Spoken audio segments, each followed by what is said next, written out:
Grotescas manipulaciones de la reforma laboral de Milei por parte de los políticos y de los medios de comunicación españoles. Veámoslo. Javier Milei ha conseguido que su reforma laboral pase el trámite más complicado, que lo apruebe el Senado, la Cámara donde tiene un menor apoyo político. De tal manera que ahora cabe esperar que la Cámara de Diputados finalmente ratifique esta reforma legislativa y entre en vigor. Pues bien, esta feliz noticia ha sentado a cuerno quemado tanto a medios de comunicación españoles como también a políticos españoles, todos los cuales no han dejado de mentir respecto al contenido de esta reforma laboral. Atención a estos titulares. En primer lugar, La Sexta. Jornadas de 12 horas, despidos baratos y límites al derecho a huelga. La reforma laboral de Milei que golpea a los argentinos. En términos muy similares se expresa la cadena SER.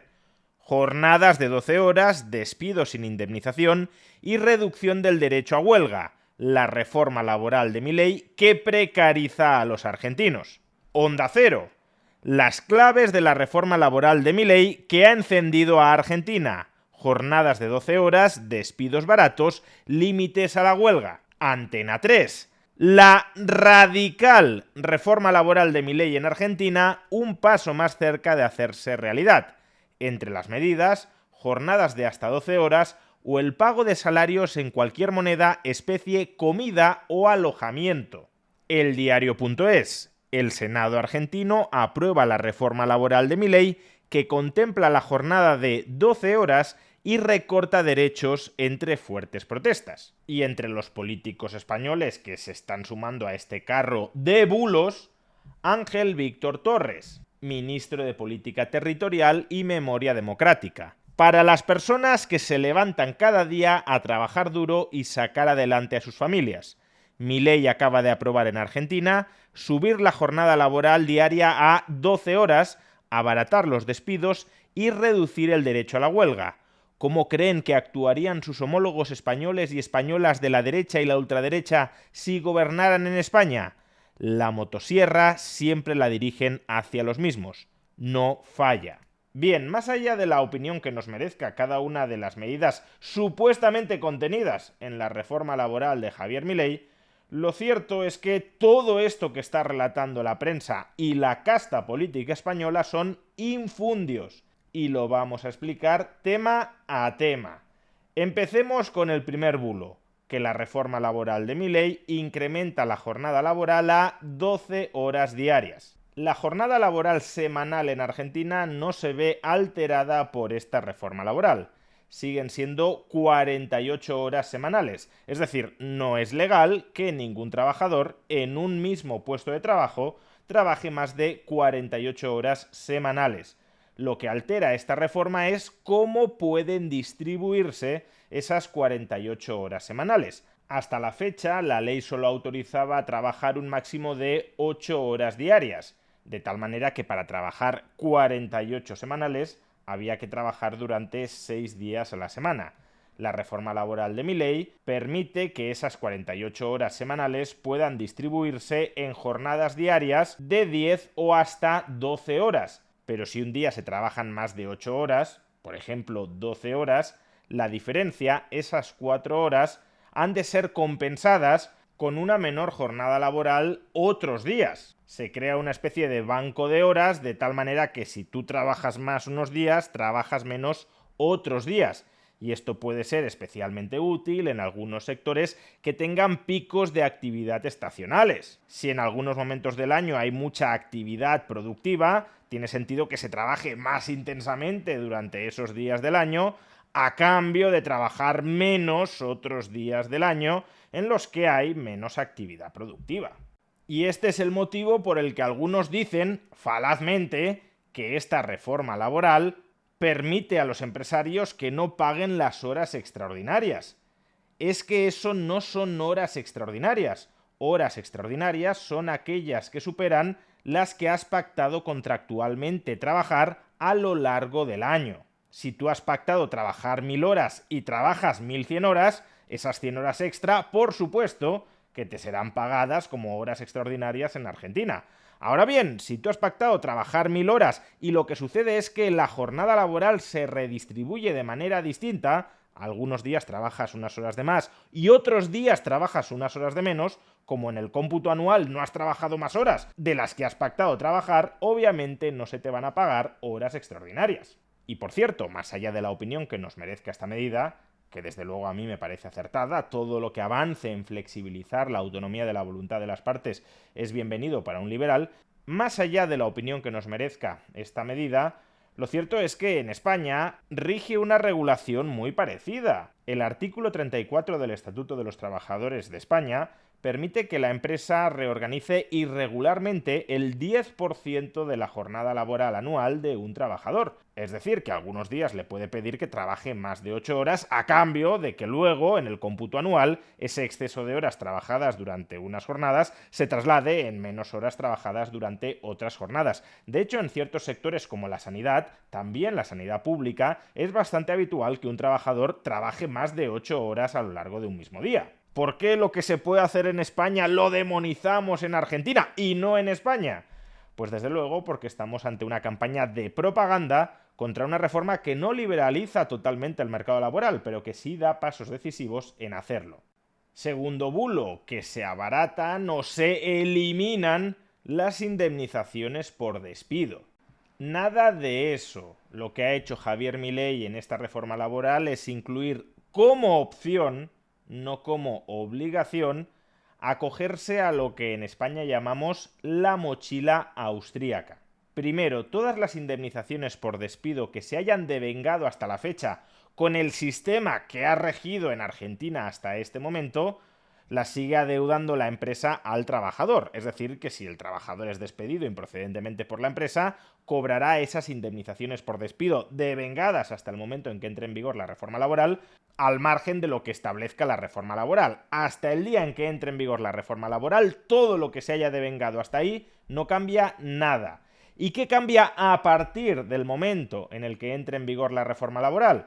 Que los trabajadores, por acuerdo del sindicato, tienen la opción de sustituir a partir de ese momento, repito, no todo lo que se haya devengado hasta ese momento, tienen la opción, no la obligación de sustituir a partir de ese momento el sistema de devengar una indemnización por despido, que en Argentina es como en España, cuantos más días lleves en la empresa, más indemnización por despido vas acumulando y se te tiene que pagar al final siempre que el empresario te despida. Si no se te despide, no cobras ninguna indemnización. El trabajador, como digo, tiene la opción de cambiar ese sistema, que es el de España, por la llamada mochila austríaca. En ese sistema, el empresario va añadiendo a un fondo propiedad del trabajador mes a mes una cantidad de dinero que le termina entregando al trabajador cuando es despedido o, si termina su vida laboral sin ser despedido, cuando acabe su vida laboral. En lugar de que la empresa le quede a deber la indemnización por despido hasta el momento en que sea despedido, la empresa empieza a provisionar desde el primer día, mes tras mes, la indemnización por despido a la que tiene derecho el trabajador. Y repito, si al finalizar su vida laboral el trabajador no ha sido despedido, o si ha cambiado de empresa sin que sea despedido, ese fondo lo termina cobrando y termina siendo de su propiedad, cosa que no sucede con el sistema actual. La mochila austríaca es una recomendación recurrente de instituciones nacionales e internacionales, entre ellas el Banco de España, para que lo pongamos en marcha en nuestro país. Pues bien, Javier Milei se ha adelantado a modernizar su mercado laboral antes que el español, y eso, que es un avance, que es un progreso, desde la prensa y la política española, se califica tramposamente, falazmente, de abolición de la indemnización por despido. Todo lo contrario. El empresario tiene la obligación de prepagar, de provisionar en un fondo del trabajador esa indemnización conforme se va devengando y se le termina entregando al trabajador al final de su vida laboral si no ha sido despedido o antes de ello si es despedido en algún momento. Tercer bulo, que esta reforma laboral va a permitir que el empresario le pague al trabajador argentino su salario en kilos de carne o en litros de leche. Vamos, que en lugar de cobrar dinero, el trabajador argentino va a terminar cobrando migajas de pan en especie. Por un lado, esto es un bulo. La reforma laboral de Javier Milei solo autoriza que el 20% del salario de un trabajador se pague en especie, entre otras cosas, si así se pactara, en litros de leche o kilos de carne. Y muchos podréis pensar, pues que esa bajada, aunque no sea el 100%, aunque solo sea el 20%, me parece un horror. Pues bien, especialmente los que estéis viendo este vídeo desde España, ¿sabéis cuál es el porcentaje del sueldo de un asalariado que autoriza el Estatuto de los Trabajadores de España a que sea pagado en especie, también, potencialmente, en kilos de carne o en litros de leche? No es el 20%, sino el 30%. Artículo 26 del Estatuto de los Trabajadores. En ningún caso el salario en especie podrá superar el 30% de las percepciones salariales del trabajador. Y muchos trabajadores españoles perciben una parte de su salario en especie. Pero cuando hablamos de en especie no nos estamos refiriendo a que cobren en bandejas de carne o en botellas de leche, sino que la empresa les paga una parte de la vivienda, o la empresa les paga el automóvil, o la empresa les paga en ticket restaurant. Todo eso son pagos en especie. También lo sería si se pactaran litros de leche o kilos de carne. Y por tanto también podríamos decir en España, si quisiéramos apelar a la demagogia, la ley laboral española permite que el empresario pague el 30% del salario de un trabajador español en kilos de carne o litros de leche. Pero obviamente nadie dice eso porque esa no es una realidad que tenga ningún sentido. Anda que no le resulta más fácil al empresario pagarle su salario en dinero al trabajador en lugar que hacer la compra de carne o de leche y llevársela físicamente a la oficina al trabajador. No tiene ningún sentido esa imagen mental. Que sí, que la ley potencialmente lo autoriza, pero no tiene ninguna lógica económica hacerlo, ni en España ni en Argentina, porque la ley es simétrica. De hecho, es más restrictiva en Argentina después de la reforma laboral de Javier Milei que en España con el gobierno socialista de Pedro Sánchez. Y cuarto bulo, que la reforma laboral de Javier Milei se carga el derecho de huelga en Argentina. Esta afirmación se basa en dos medidas que están contenidas en esta reforma. Por un lado, establecimiento a través de la ley de servicios mínimos del 50 o del 75% en aquellos sectores que se consideran o esenciales o trascendentales. ¿Cuáles son esos servicios según la ley argentina? Pues por ejemplo, servicios sanitarios y hospitalarios, transporte y distribución de medicamentos e insumos hospitalarios, producción, transporte, distribución y comercialización de agua potable, gas y otros combustibles, servicios de telecomunicaciones, aeronáutica comercial, servicios aduaneros y migratorios, educación, o también producción de medicamentos, transporte terrestre, servicios de radio y televisión y medios de comunicación o industria alimentaria. En estos sectores, cuando se convoque una huelga, habrá que mantener unos servicios mínimos de entre el 50 y el 75%, lo cual, claro, limita el porcentaje de trabajadores que pueden acudir a una huelga. Pero es que en España también existen servicios mínimos. No están regulados de manera general por la ley. Es más, el derecho de huelga en España está regulado por un Real Decreto preconstitucional. Ni siquiera hay una ley de huelga aprobada durante la Constitución. Y los servicios mínimos son fijados, son establecidos en cada huelga sectorial o general que se convoca por la autoridad gubernamental, ya sea el gobierno central o ya sean los gobiernos autonómicos. Y luego esa fijación de servicios mínimos se somete a revisión judicial. En ocasiones, la autoridad gubernamental en España puede fijar servicios mínimos más bajos que los que establece la ley argentina. Por ejemplo, en educación se suele fijar un 33%. Sin embargo, en otros casos puede fijar servicios mínimos más altos que los que establece la ley argentina. Por ejemplo, en el transporte aéreo para conectar las islas con la península o Ceuta y Melilla con la península, típicamente se fijan unos servicios mínimos del 100%. O, por supuesto, en los quirófanos también se establecen servicios mínimos del 100%. En Argentina serían del 75% porque así lo establece la ley. En España no hay ninguna ley que regule esos servicios mínimos con carácter general y previsible, pero sí se va, como digo, caso por caso en cada huelga, fijándolos el gobierno de turno, y es habitual que se establezcan porcentajes muy altos en algunos de estos sectores críticos, en otros más bajos, pero en cualquier caso suele oscilar el 30, 40 o 50% en muchos de los sectores que contempla la ley argentina. ¿Por qué la ley argentina de servicios mínimos la consideramos un ataque sin cuartel al derecho de huelga? Y en cambio, los decretos gubernamentales en España que fijan servicios mínimos algo inferiores o en ocasiones algo superiores a los de Argentina, los consideramos la normalidad del derecho de huelga. De nuevo, por propaganda. Y por otro lado, también se está titulando que se ataca el derecho de huelga porque en esta reforma laboral se contempla como causa de despido justificado el que un trabajador durante una huelga haya participado en un piquete informativo que ejerza la violencia contra los trabajadores que no quieren participar en la huelga, ya sea obligándoles a participar o ya sea obstruyendo su entrada en el puesto de trabajo. Si un trabajador forma parte de un piquete y ese piquete lleva a cabo alguna de estas acciones ilegales porque atentan contra la libertad de los trabajadores que no quieren sumarse a esa huelga, entonces los trabajadores que atentan contra la libertad de huelga, de no sumarse a la huelga de otros trabajadores, pueden ser despedidos por el empresario.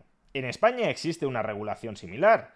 El artículo 54 del Estatuto de los Trabajadores dice lo siguiente: despido disciplinario. El contrato de trabajo podrá extinguirse por decisión del empresario mediante despido basado en un incumplimiento grave y culpable del trabajador.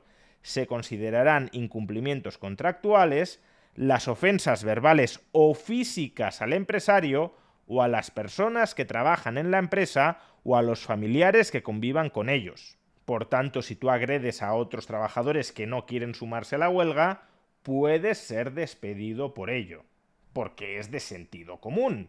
Otra cosa es que luego, en España, los juzgados de lo social hagan una interpretación tremendamente restrictiva de este artículo del Estatuto de los Trabajadores. Ya veremos también qué interpretación hacen en Argentina, pero en cualquier caso, la ley española es muy similar, es muy cercana a la ley argentina en esta materia, porque es que tiene que serlo.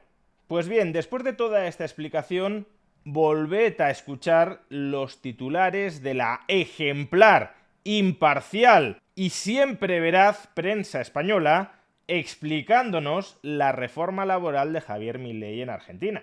Es que no cuentan una sola verdad. Es que confeccionan titulares con mentiras deliberadas para manipular a la opinión pública española. Titulares con mentiras obscenas que luego son amplificadas por la misma casta política española que dice que quiere perseguir y sancionar penalmente los bulos en las redes sociales. No, Javier Milei, por desgracia, no ha liberalizado plenamente el mercado laboral argentino. Ha dado pasos en la dirección de liberalizarlo, pero todavía queda muchísimo por delante. Lo que ha buscado es actualizar y flexibilizar un mercado laboral que todavía estaba encorsetado por una legislación laboral aprobada en 1974, hace más de medio siglo.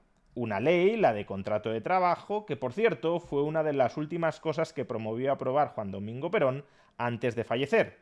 Y una ley que, como todo lo que ha hecho el peronismo en Argentina a lo largo de su historia, solo ha engendrado disfuncionalidad y caos. En este caso, un mercado laboral que en Argentina lleva medio siglo roto.